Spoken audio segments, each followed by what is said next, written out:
The room was quiet except for the steady beep of the monitor and the faint hum of the air vent.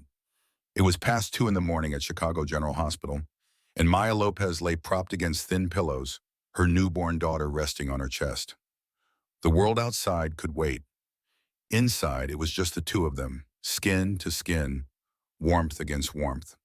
Her phone lay on the bedside table, screen dark, until she reached for it. With one hand, she held her daughter steady. With the other, she lifted the phone and angled it just enough to capture the tiny face pressed against her collarbone. The baby's hand had already unfurled like a star, fingers stretching into the air as if claiming her place in the world. Maya pressed the shutter, one photo, one sentence typed beneath it.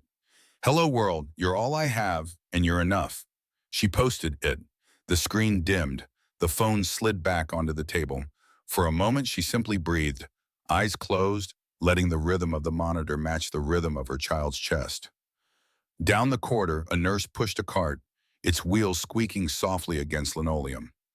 A door opened, then closed. The night carried on. Maya kissed the crown of her daughter's head and whispered, "It's us now, just us." Across the city, a single lamp burned in the meeting room of a private establishment on the south side. The walls were dark wood, the air thick with the scent of old leather and cigar smoke. A glass of whiskey sat untouched on the desk. Dante Santoro leaned against the edge of the mahogany surface, scrolling through his phone with little interest. His feed was the usual: messages from associates, a few news articles, family photos he hadn't asked to see. Then, without warning, a picture appeared, shared by someone who knew someone. He stopped. The caption was simple. The face was not. Maya, the woman he had loved, the woman who had disappeared a year ago, vanishing the very season she had carried a secret he never knew existed. The baby in her arms, tiny and new, carried a faint crescent along her neck, a birthmark he knew too well, the same mark that had been passed down through his family for 3 generations. His chest tightened.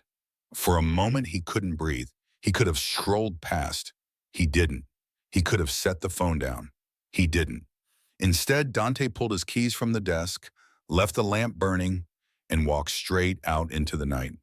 Minutes later, his black SUV cut through the near-empty streets, headlights sliding across quiet storefronts and shuttered restaurants. His mind ran faster than the city lights, circling only one truth. Maya hadn't left him by choice, and now she wasn't alone. Chicago General was still awake in its own way. Nurses at the desk, the occasional page over the intercom, the hum of machines behind closed doors. He asked for her by name, voice steady but urgent. A nurse hesitated, then pointed him toward the 12th floor. Room 412, he stood outside the door for a breath longer than he should have. Behind it came the soft rhythm of life he hadn't known he'd been missing. He knocked. 2 quick taps, more question than demand. "Come in." Her voice, familiar, steady. He stepped inside.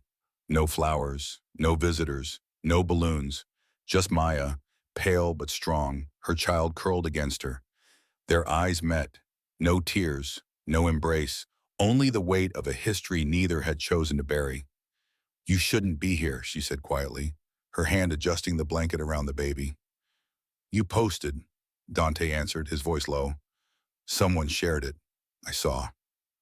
Her lips pressed into a thin line. "Your family saw me first.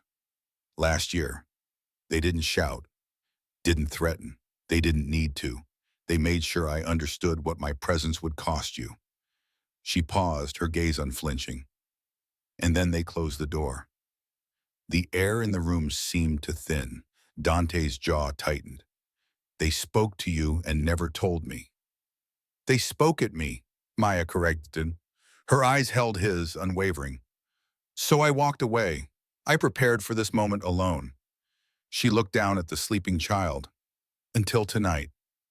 Dante drew closer, not to her, but to the chair beside the bed. He rested his hand on the back of it and said quietly, "I didn't know. I should have, but I didn't." Maya studied him for a long moment, then nodded toward the chair. "Then sit. If you're here, sit, but don't say things you won't keep tomorrow." He sat. The monitor kept time. The baby stirred, let out a small sigh, and settled again. Dante watched, silent, his hands folded in his lap as if anchoring himself to the chair. For the first time in a year, Maya allowed him to exist in the same room. No longer a stranger, not yet forgiven, just present. The night outside was thinning, the horizon just beginning to pale with the first hint of dawn. Inside room 412, time moved differently, each second stretched by the silence that held them. Maya adjusted the blanket around her daughter, her movements steady, deliberate, as though order could keep chaos at bay. Dante sat in the chair, unmoving, his dark coat still on. His shoes carried the weight of late nights and private meetings, not hospital corridors. He looked out of place, but he didn't leave. Finally, Maya broke the silence. "You should go." Her tone was firm, not cruel, simply protective. "This isn't your world." Dante leaned forward, elbows resting on his knees. "It was ours once, and her eyes lifted sharp. "Until your family decided otherwise." The words hit with precision. He nodded slowly as if taking a blow he knew was deserved. "They never told me," he said quietly. "Not once, America." "If they had," Maya cut in, voice tight, "what would you have done? Stood up to them? Walked away from everything with me? Or would you have asked me to wait in the shadows until it was convenient?" The baby stirred, a soft whimper rising before Maya gently rocked her back into calm. The sound filled the room, delicate and insistent, like a reminder that the conversation was no longer about past lovers, but about the fragile life between them. Dante lowered his voice. "I didn't come here to fight you. I came because I saw her and because—" He faltered, not from uncertainty, but from the gravity of the words. "Because she looks like me." Maya's shoulders stiffened. For a moment she didn't answer. Then she whispered, "She looks like herself. She's not a copy of you or me. She's her own person." Dante let the correction stand. He watched as Maya pressed her lips to the baby's forehead, her expression softening in a way he hadn't seen in years. The door opened slightly, a nurse peeking in to check the monitor. Her eyes darted from Maya to Dante, sensing tension she wasn't meant to witness. She adjusted the drip, scribbled a note, and slipped out without a word. Maya's voice carried after the door clicked shut. "I don't want lawyers, Dante. I don't want headlines. I don't want your mother or your associates deciding who she gets to be. I just want to raise her without someone telling me she's a problem to solve." Dante rose to his feet slowly. He stood beside the bed, careful not to overstep. His gaze lowered to the child, then lifted to Maya. "Then let me be clear," he said. "I'm not here to hide her or you. I'm here because I can't unknow what I know, and I won't walk away." The conviction in his tone made Maya's breath catch. She searched his face, waiting for hesitation, for some crack that would reveal doubt. But it wasn't there. "Words are easy," she murmured. "I'll prove it," Dante replied. The monitor beeped steadily, marking the quiet oath between them. For the first time, Maya didn't ask him to leave. Morning light crept into the hospital room, soft but unyielding. The blinds cut it into stripes that fell across the floor where Dante still stood, refusing to leave. Maya had dozed off in the chair, the baby resting against her chest, her breathing shallow but steady. Dante didn't dare move closer, but he stayed, as if his presence alone might keep the room from collapsing under the weight of everything unsaid. When Maya stirred awake, her eyes found him immediately. She didn't look surprised, only resigned. "You're still here," she said, voice rough from exhaustion. "I said I wouldn't walk away," Dante replied. Her gaze lingered on him, searching for cracks in his resolve. Finally, she shifted the baby carefully into the bassinet, her hands trembling slightly from fatigue. "You don't get to come back after a year and act like this erases what happened." "I know," Dante admitted. "I can't undo it, but I can take responsibility now." Before Maya could answer, the door opened. A nurse wheeled in a tray with breakfast and a stack of paperwork. She placed the documents on the side table, then left with a polite nod. Maya flipped through the papers. Forms for birth records, emergency contacts, insurance. Her hand paused at the line for the father's name. The pen hovered, then lowered. She left it blank. Dante saw, and his jaw tightened. He walked closer, voice measured but firm. "Don't erase me from her life before it even begins." Maya looked up sharply. "You think it's that simple? A name on paper doesn't raise a child. Being there does." Her voice caught, anger and hurt tangling together. And you weren't there. I didn't know, Dante said, his voice low, steady. If I had, he stopped himself, knowing promises about the past were worthless. All I can do is prove it now. The room thickened with silence again, broken only by the distant sounds of carts rolling down the corridor. Maya turned back to the form, then pressed the pen into the paper with a sharp stroke, signing only her own name. She slid the clipboard aside. This is my daughter. She has me. That's enough. Dante's chest tightened, but he didn't argue. Instead, he stepped back, giving her space. His eyes, however, never left the child in the bassinet. Finally, he spoke quietly. If you don't want me here for you, fine. But I'm here for her. Even if I have to stand on the other side of the glass, I'll be here. The conviction in his tone unsettled Maya. She folded her arms, looking at him as though trying to measure how much of the man she once knew remained. For the first time since his arrival, her expression softened, only slightly, only for a second. Then she drew in a breath, steadying herself. We'll see, she said, and nothing more. Dante nodded once. He had drawn his line in the sand, and Maya had drawn hers. The quiet of morning gave way to the hum of hospital life. Footsteps in the hall, the squeak of wheels, the faint aroma of disinfectant. Maya sat on the edge of the bed, adjusting the blanket around her daughter. Dante lingered nearby, his posture stiff but unyielding, like a man determined not to miss a single breath the child took. A soft knock broke the uneasy calm. A nurse stepped in with a clipboard. Discharge papers, Miss Lopez. If everything checks out, you and your baby can go home today. Maya's hand tightened on the blanket. Going home. Alone.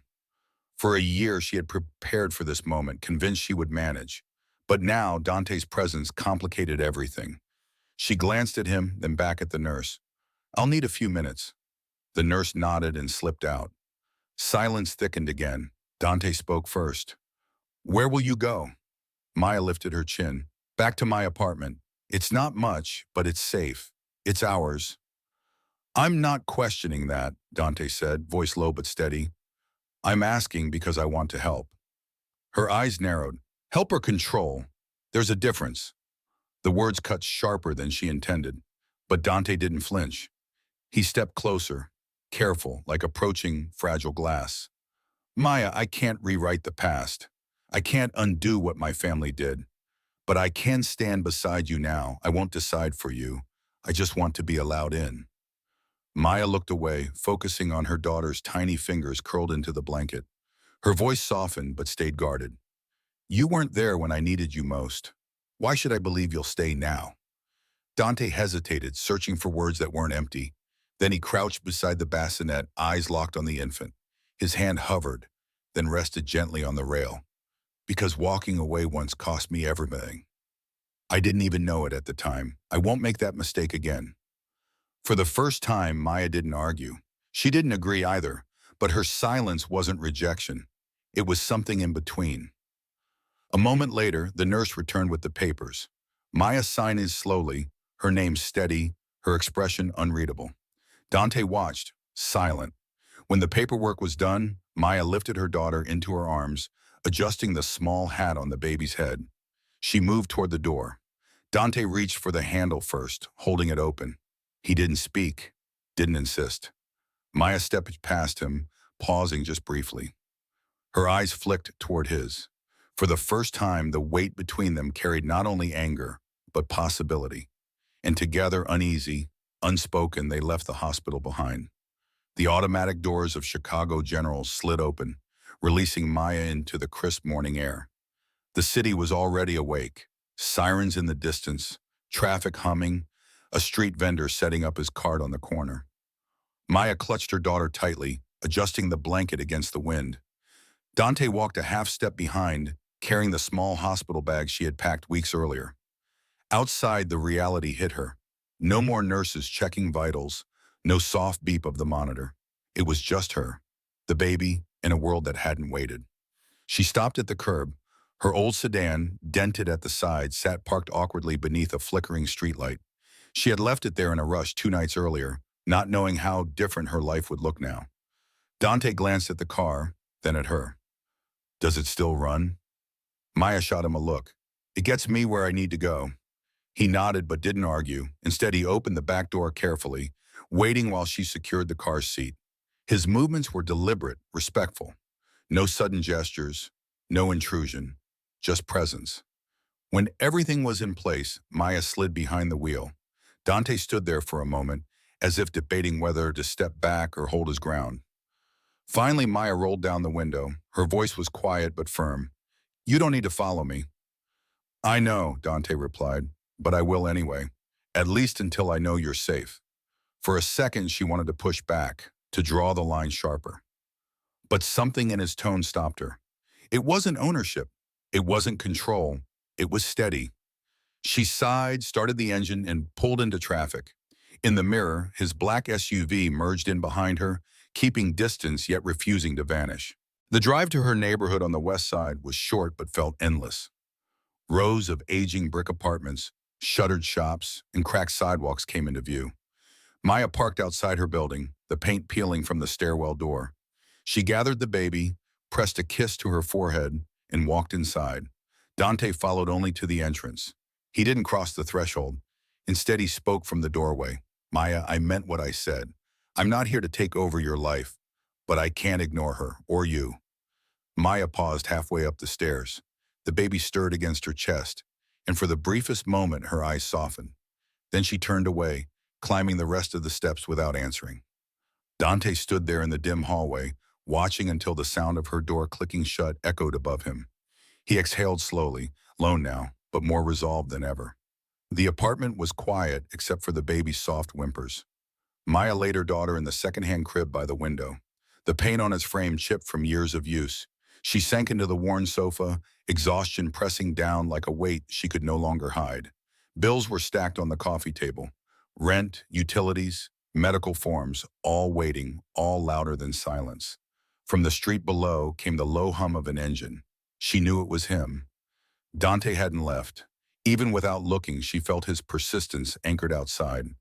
It both unsettled and, strangely, steadied her. Her phone buzzed on the armrest. A message. "Not here to intrude, just park nearby. If you need formula, diapers, or anything, text me. No strings."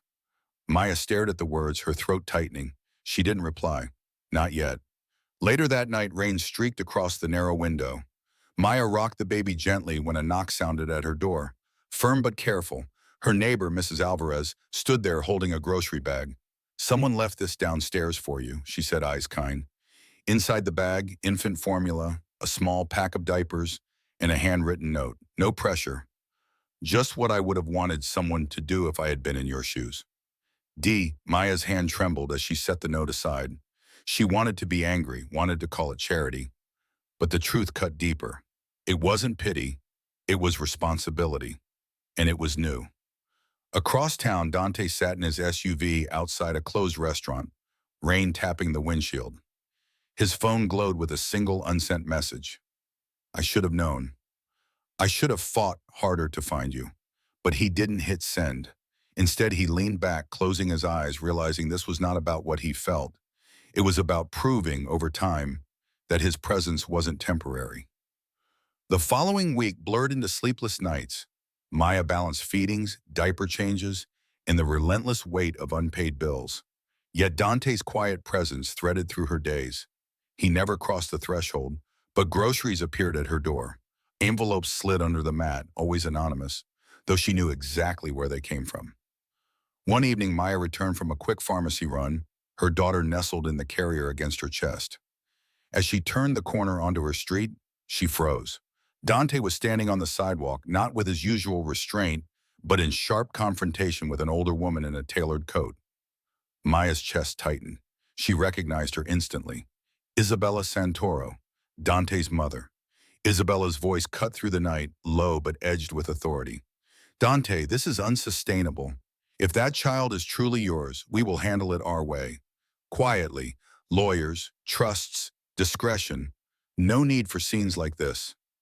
Maya clutched her baby tighter, anger burning through her fatigue. She stepped forward. "Don't talk about my daughter like she's a problem to bury." Isabella turned, startled, her polished composure faltering at the sight of Maya. For a moment, silence hung between the three of them. The rain-slicked street, the faint neon from a corner store buzzing above. Dante's jaw tightened. He stepped closer, positioning himself between them. Mother, enough. This isn't your decision, and it never was. Isabella's eyes narrowed. You don't understand what you're risking. Your name, the family business. I understand exactly, Dante cut in. His voice was steady, colder than Maya had ever heard.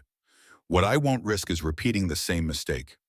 Believing silence protects anyone. It doesn't. It destroys. The words struck Maya harder than she expected. He wasn't speaking only to his mother. He was speaking to her, too. Isabella's lips pressed thin, but she didn't argue further. With a sharp turn, she walked away, her heels striking the pavement like gavel blows. The street fell quiet again. Dante turned to Maya, his expression softer now. Rain clung to his hair, his coat, but his eyes were unwavering. They kept things from me before. I let distance steal my choice. Not this time. For the first time since he appeared in that hospital room, Maya didn't see Dante as an intruder or a name from the past. She saw him as a man fighting to stand where he once failed.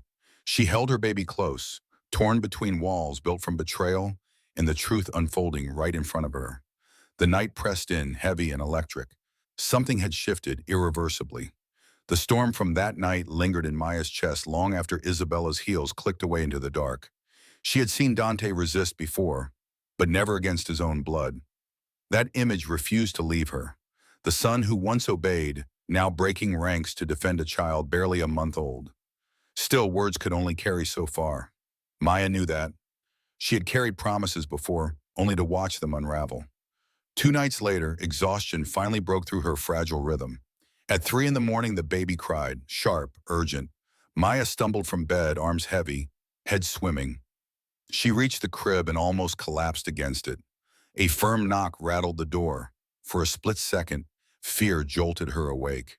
Then came a voice, low, steady. Maya, it's me. Open up. Dante. She hesitated, then unlocked the door. He stood there, hair unkempt, shirt sleeves rolled, holding 2 steaming cups of coffee in one hand and a paper bag in the other. His eyes searched hers. No grand speech, just concern. You look like you hadn't slept in days. I figured you might need backup. Before she could answer, the baby wailed again. Instinctively, Dante stepped inside. He set the coffee down, washed his hands at the sink like he'd done it 1,000 times, and reached for the infant with careful hands. Maya froze. This was the test. Could he hold their child not like a stranger, not like a visitor, but like a father? The baby's cries softened as Dante adjusted his grip, rocking gently, murmuring nonsense syllables that somehow threaded into a rhythm. His voice cracked once as if carrying memory, but he didn't stop. Within minutes, the small body sagged into calm sleep against his chest. Maya leaned against the wall, torn between fatigue and something deeper. An ache that was not pain, but the release of it. She whispered, almost to herself, she never settles that fast. Dante didn't look up. His eyes were on the child. Maybe she just needed to know both of us were here. Silence followed. Not the silence of avoidance, but of recognition. Maya realized this was not a man checking in for appearances. This was someone arriving when the world was asleep, when there were no cameras, no associates, no audience. Just need and response. As dawn edged through the blinds, Dante was still there, half asleep in the armchair, baby on his chest, the empty coffee cups cold. For the first time, Maya allowed herself to believe. Maybe he wasn't just visiting a story already written. Maybe he was rewriting it with her, one sleepless night at a time. Saturday morning brought a fragile calm. Maya sat by the window rocking the baby when her phone buzzed with a message from Dante. Let me take you both out. Not far, just fresh air, no headlines. Trust me. Her first instinct was to say no. The world outside had teeth, neighbors with questions, whispers in the grocery store, the constant pressure of being the woman with the baby and no father in sight.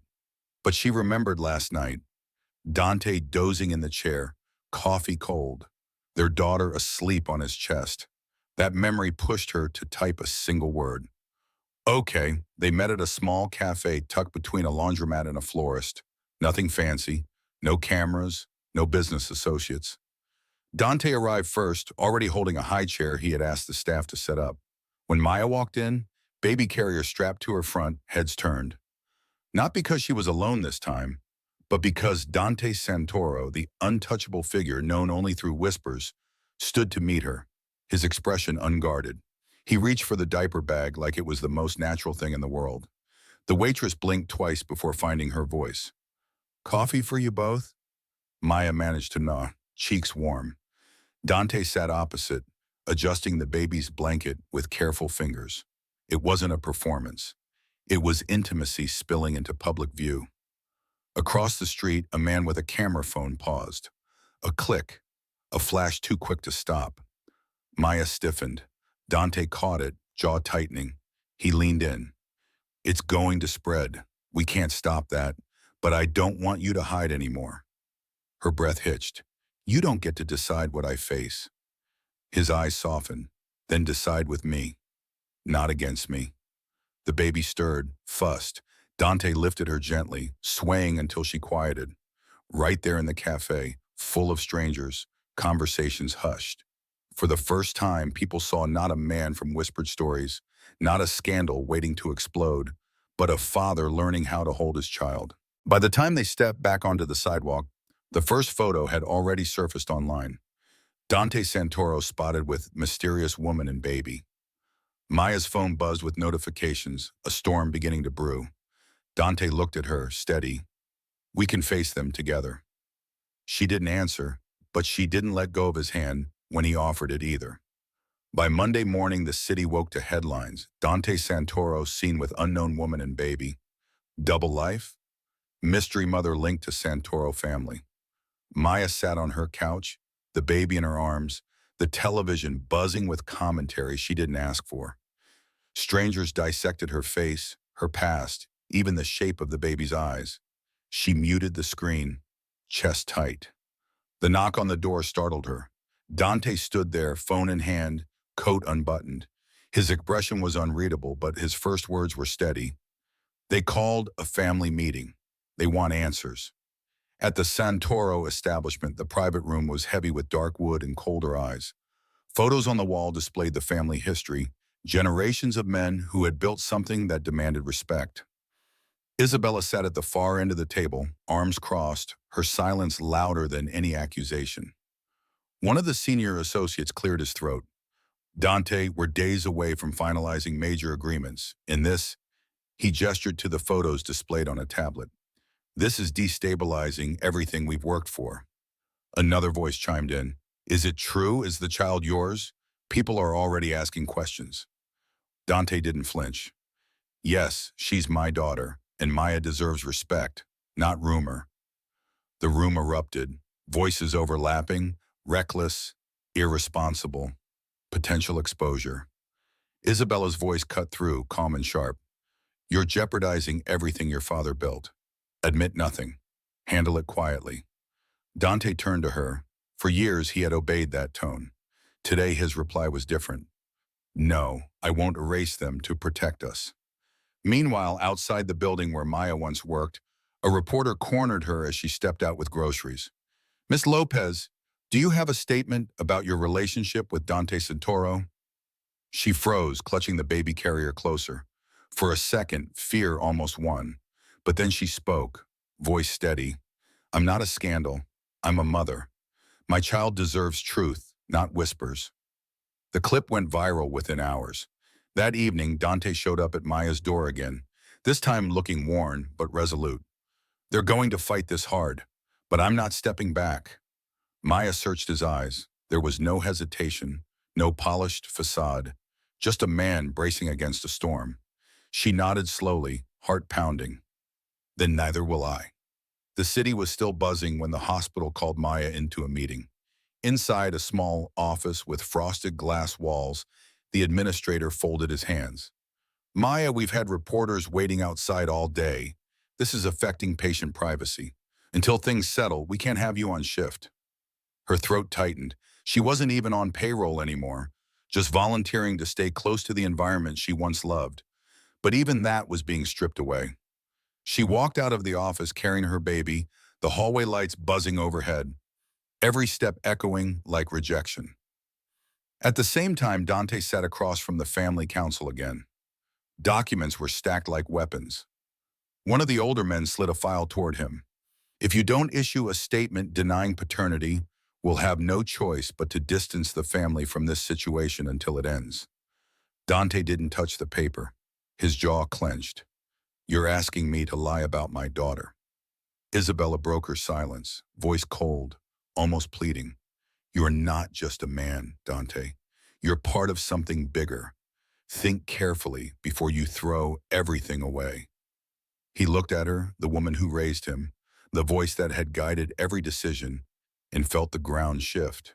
For once, he said quietly, I'm thinking as a father, not as a name. The room froze. That night, Maya's apartment windows flickered with camera flashes from the street below. She shut the curtains, heart racing as the baby stirred in her arms. A sudden knock made her tense. It was Dante. His shirt was wrinkled, his coat gone, exhaustion etched in his face. They're coming after both of us now, he said. His voice was low, steady, but beneath it was fire. The family, the press, even my own mother. They want this child invisible. Maya met his eyes, anger rising through the fear. My daughter is not a liability. He nodded once fiercely. She's my daughter too. And tomorrow, I'm proving it. Morning broke gray over Chicago, but the street outside Maya's building was anything but quiet. News vans lined the block. Cameras clicked each time her curtains shifted. The baby stirred, fussing at the intrusion of light and noise. Inside, Maya paced the small living room, clutching her daughter. Every knock, every vibration of her phone sent her heart racing. Headlines already flooded social media. Santoro scandal deepens. Unknown child tied to family. Then came the sharpest blow. A courier slid an envelope under her door. Legal papers stamped with the law firm's insignia. Isabella's move. It was a petition for temporary custody review, claiming Maya was unfit to protect the child from media exploitation. Her hands trembled. They're trying to take her, she whispered. Dante stormed into the private office that same morning, refusing the scripted statement laid on his desk. We're not erasing her existence, he told his closest associate. We're done with silence. The council erupted, warning of exposure, collapsing agreements. But Dante stood, voice cutting through the noise. This is my child. If you want someone who lies, find someone else. The silence that followed was heavier than any storm. That afternoon, Dante appeared at Maya's apartment. Cameras swarmed as he walked up the steps, but he didn't flinch. When she opened the door, he didn't speak at first. He simply held up a copy of the petition. His eyes burned. They're not taking her from us. Tomorrow we go to the hospital records office. We show the truth. Maya clutched her daughter tighter. Fear trembled in her voice. What if they don't believe us? Dante stepped closer, lowering his voice so only she could hear. Then I'll stand in front of every camera in the city and tell them myself. Maya searched his face, the man once hidden behind walls of family control, and for the first time, she believed him. The auditorium at Chicago General was never meant for battles like this. Rows of seats filled with doctors, administrators, and a press contingent pressed against the back wall. The hum of voices died the moment Dante Santoro walked in, Maya beside him, their baby in her arms. Isabella Santoro sat at the front table, posture regal, expression unreadable. In her hands lay the petition documents. To her, this was a negotiation of power. To Dante, it was war for truth. The moderator cleared his throat. This hearing concerns the well-being of the child and the reputation of the Santoro family. Statements will be entered into the record. Isabella stood first. Her voice was calm, polished, rehearsed. My son has been under extraordinary stress. This situation has been manipulated. We must act to protect both the family and this innocent child from exploitation. Her gaze cut toward Maya, sharp as glass. Maya's arms tightened around her baby. She stayed silent, but the fire in her eyes spoke volumes. Dante rose slowly, sliding a folder across the table. You speak of protection, Mother, but this, he tapped the folder, voice steady, this is what you call protection. Inside lay hospital files retrieved from archives, authorization forms. One bore Isabella's signature from the year Maya disappeared, a directive to transfer Maya out of the hospital network and terminate all contact with Dante. Gasps rippled through the room. Isabella's face froze for the briefest second before she regained composure. You don't understand the pressures at that time. I did what I thought was necessary. Dante's voice dropped, low but cutting. No, you did what was convenient. You silenced her. You silenced me. And you stole a year of my daughter's life from me. The room was still. Even the reporters leaned forward. Pens halted. Isabella's mask slipped. Dante, if this goes public, the family will... The family, Dante interrupted, can turn their backs tomorrow. But I will not stand here and let my own child be treated like a liability. He turned toward the crowd, voice rising, firm and unshakable. This is my daughter. Maya is the mother of my child. They will not be hidden. Not by me, not by anyone. For the first time, Isabella faltered. Her authority met Dante's defiance head-on, and she saw in him not the obedient son shaped by her shadow, but a father who would burn every bridge to protect what was his. Maya exhaled, trembling, not from fear, but release. For once, she was not fighting alone. The press wasted no time. Reporters stormed out of the auditorium as soon as Dante's words landed, their cameras flashing like lightning. By the time he, Maya, and the baby reached the corridor, headlines were already going live. Across Chicago's news feeds, Dante Santoro claims paternity in public showdown. Family rift exposed inside Santoro dynasty. Maya's knees weakened, not from shame, but from the crushing weight of exposure. She clutched her daughter closer. Dante's hand steadied her elbow. Outside the hospital, a wall of microphones waited. The cold night air bit against their skin, but it was nothing compared to the sting of questions. Mr. Santoro, are you stepping away from the family? Miss Lopez, were you paid to stay silent? Who forged the hospital directives? Maya's lips parted, but Dante raised a hand. His voice carried, calm but firm. There will be no more silencing. The documents you've seen today speak for themselves. Maya Lopez is the mother of my child. No amount of influence will change that truth. The crowd roared with overlapping questions, but the declaration was enough. A clear headline. Undeniable. Irreversible. From across the throng, Isabella appeared, flanked by two family advisors. Her composure cracked only slightly. Her eyes locked on Dante, then flicked to the baby. For a fleeting second, her jaw trembled. Not from defeat, but from the realization that the son she raised no longer belonged to her world of shadows. Back inside, in the quiet of a hospital waiting lounge, Maya finally spoke. Her voice was low, edged with exhaustion. You just burned every bridge you had. Dante turned toward her, shoulders squared. Some ties need to break. I'd rather stand in the open with you and her than live behind their walls. Maya's throat tightened. For the first time, the fight wasn't hers alone. But Isabella was not finished. That night, television anchors repeated her counterstatement. I will not allow the future of what we built to be jeopardized by impulsive choices.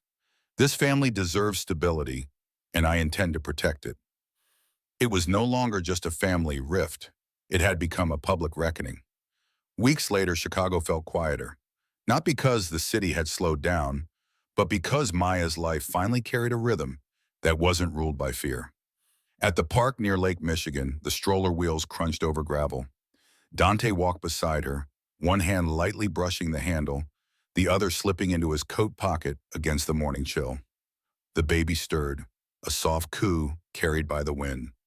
For the first time, there were no cameras, no family advisors, no lawyers, just the three of them, a small unit that had fought its way into existence. Maya broke the silence, her voice softer than he'd ever heard. I thought peace like this was impossible. Dante's gaze followed the horizon where the lake caught the first strike of sunlight. I used to think control meant strength, but this, his hand rested briefly over hers on the stroller. This feels more like it. They paused by the water's edge. Dante lifted his daughter into his arms. Her tiny fingers curled around the collar of his coat, tugging with innocent force. His laugh was quiet, unguarded, almost boyish. The kind of laugh Maya hadn't heard in years. For a moment, she simply watched. The man who had once been distant, consumed by legacy, now holding life as if it were the only thing that mattered. He looked at her then, eyes steady. I can't erase what they took from us, but I can promise this: no more secrets, no more walls, just us, the way it should have been. Her throat tightened, but she nodded. No declarations, no grand speeches, just truth finally allowed to breathe. A few weeks later, Dante formally stepped back from the inner family operations, moving into a role that allowed him freedom rather than chains. Isabella, defeated in the public eye, retreated into silence. The legacy she tried to protect had shifted into something different, not built on concealment, but on choice. 1 year on, under the blooming trees by the lake, a small gathering stood quietly. Maya wore a simple dress, Dante a plain suit. There was no press, no spectacle, just close friends, a few witnesses, and their daughter asleep in her stroller. As they exchanged vows, sunlight flickered across the water, reflecting against Maya's eyes. Dante whispered a promise only she could hear. This time, I won't let anyone steal the future from us. The baby stirred again, stretching her arms as if reaching for both of them. Maya laughed softly through her tears. Hand in hand, they walked forward, the stroller rolling beside them, the lake wind brushing gently across their faces. Some truths cannot be buried, and when faced with them, we don't just find what was lost. We discover who we were meant to become. For Maya and Dante, truth was not the end of their story. It was the beginning.